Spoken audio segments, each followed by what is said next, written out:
Les retards de livraison. Alors, je pense qu'on avait un de nos amis qui avait mentionné les retards de livraison.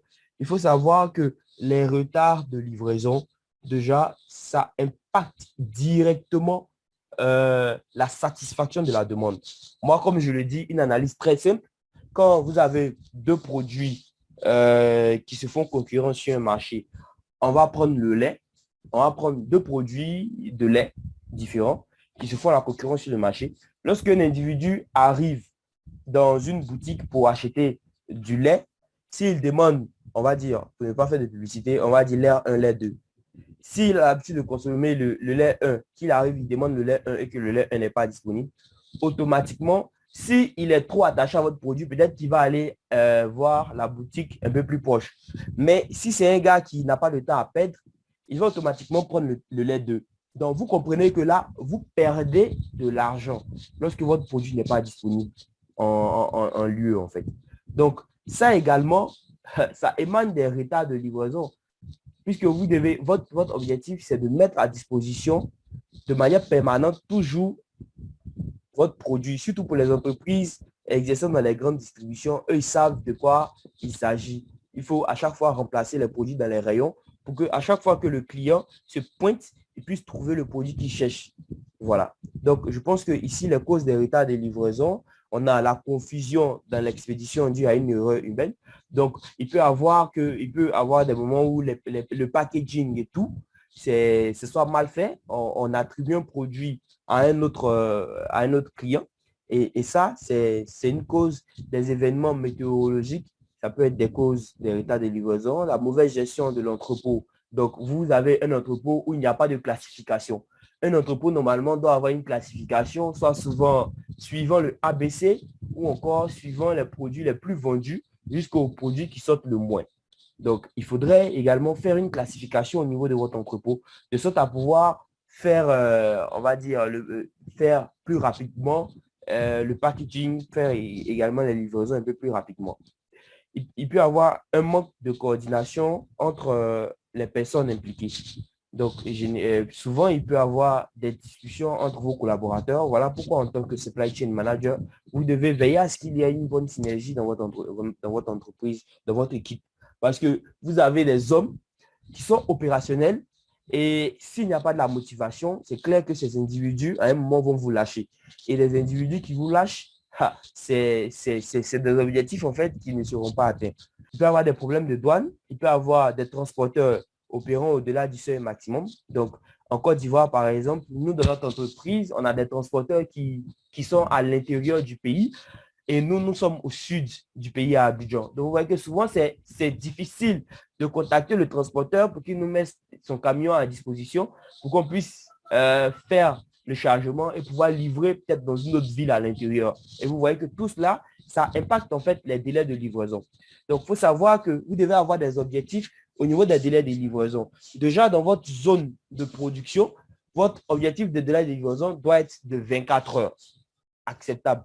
24 heures maximum de votre zone de livraison. C'est-à-dire, si je prends Abidjan, si vous avez une commande Abidjan, c'est-à-dire si vous avez une commande d'une commune à une autre, le délai tolérable est de 24 heures. Maintenant, si vous avez une commande à livrer à l'intérieur, en fonction de la proportion de votre pays, vous pouvez avoir un délai maximum de 48 heures.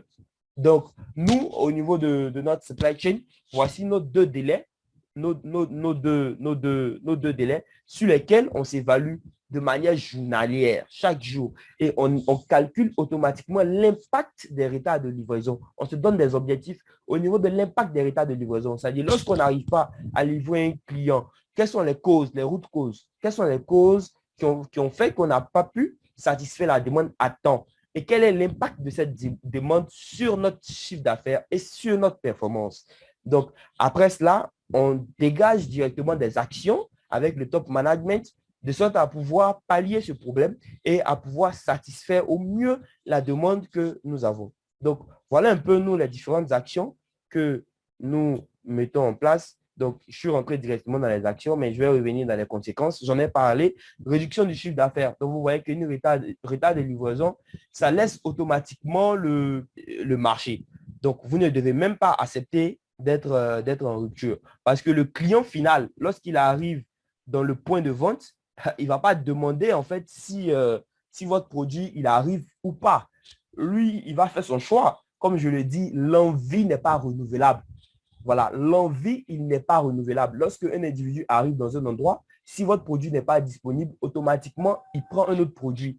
Et à ce moment-là, cette envie-là, ce choix qu'il vient de faire, vous ne pourrez jamais le rattraper.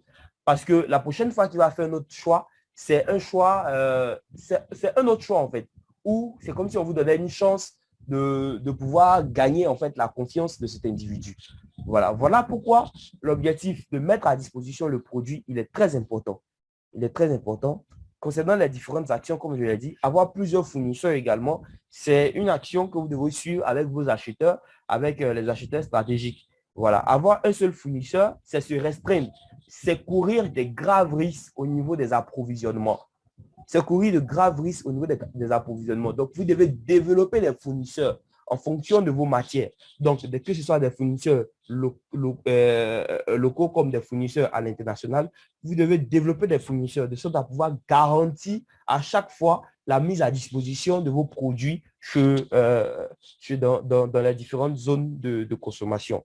Garantir également un stock de sécurité. Le stock de sécurité qui est très important, vous devez le garantir pour tous vos produits. Souvent, dans la gestion opérationnelle, on va dire, en fonction du mouvement des produits, en fonction de leur rotation, on peut se donner, on peut se dire, bon, tel produit, puisqu'il ne tourne pas trop et qu'il n'y a pas assez de mouvement là-dessus, on se dit que, bon, on va le laisser un peu en rupture, de sorte à pouvoir amasser un certain niveau de commandes et après satisfaire en un temps. C'est possible. Ce sont des tactiques, on va dire, opérationnelles.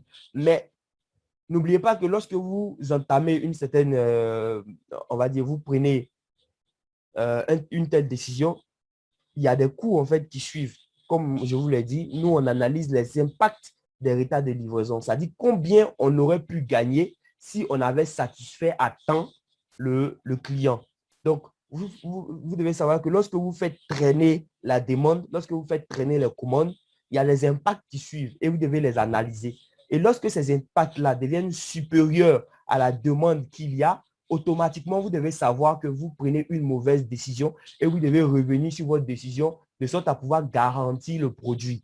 Vous devez analyser particulièrement chaque produit. On a déjà la matrice ABC qui nous le montre bien par les différentes catégories, où pour chaque catégorie de produits, vous devez adapter une stratégie bien précise de sorte à pouvoir garantir ce produit-là. Donc, je pense qu'on est des supply chain managers. Monsieur Yapassan, si vous avez des trucs à ajouter, je vous laisse la parole. Ici, les causes des retards de livraison, comme on le disait. Voilà, Aristide, on peut en avoir plusieurs, hein, mais je me suis arrêté sur ces cas-ci. Généralement, pour ceux qui font des commandes à l'import, il peut arriver que si vous regardez l'aéroport de Bangkok qui est sous eau, donc suite à une forte intempérie, ok, voilà un aéroport qui est inondé. Et pour ceux qui font par exemple les expéditions des colis et tout ça là, vous voyez donc que si vous avez prévu une période de réception de vos produits, vous allez donc repousser cette réception. Et si vous n'avez pas prévu un stock de sécurité pour maîtriser ce retard-là, vous allez donc tomber automatiquement en rupture. Tout dépend aussi de la durée de l'évacuation des eaux au niveau de l'aéroport. On a aussi le cas de l'explosion des réacteurs nucléaires à Fukushima, au Japon. Vous avez une industrie comme ça qui vous livre de la matière première et qu'un bon matin, il y a eu cette explosion, les produits chimiques ont cadré tout un périmètre où aucune existence de vie ne doit plus figurer et on ne sait pas quand est-ce qu'on va assainir l'atmosphère. Donc, ça peut vous prendre 1 mois, 2 mois. Et si vous n'avez pas prévu un stock de sécurité conséquent ou bien soit vous n'avez pas un autre fournisseur qui peut vous livrer la même matière, là, vous comprenez que vous allez avoir des gros problèmes en matière de rupture de stock. Donc, voilà un peu ce qu'on peut dire pour les retards, Aristide. Merci, merci bien. Merci bien. On va passer à un autre point plus rapidement.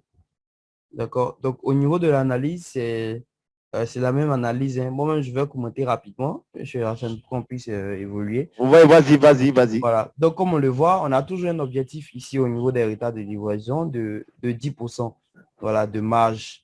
Et sur janvier à mai, on voit qu'on est toujours dans la marge de l'objectif de livraison. Donc, ce qui est bon, puisqu'on n'est pas au-delà des 10%. Et à partir de juin, on voit qu'on passe automatiquement à 13%, ce qui est 3% de plus que l'objectif dont on s'est donné en termes de maîtrise des retards de livraison. Donc là, on va se poser les questions au niveau de la supply chain et au niveau du top management. Comment est-ce qu'on soit à 13% alors qu'on devait maîtriser les retards de livraison à 10%? Quels sont les problèmes qu'on a pu rencontrer en juin? Quelles sont les actions qu'on va mener de sorte à pouvoir améliorer les problèmes et essayer de rattraper en fait ce gap-là? Parce que ce qu'on néglige aussi, c'est que toutes les actions qu'on mène, il y a des gaps, soit en plus ou en moins. Donc là également, il faudrait se poser un tas de questions au niveau de la supply chain. Est-ce que c'est un problème logistique? Est-ce que ce sont nos prestataires qui nous font faux bons? Voilà. Est-ce que c'est, on va dire, c'est du domaine public? Est-ce que l'environnement est favorable?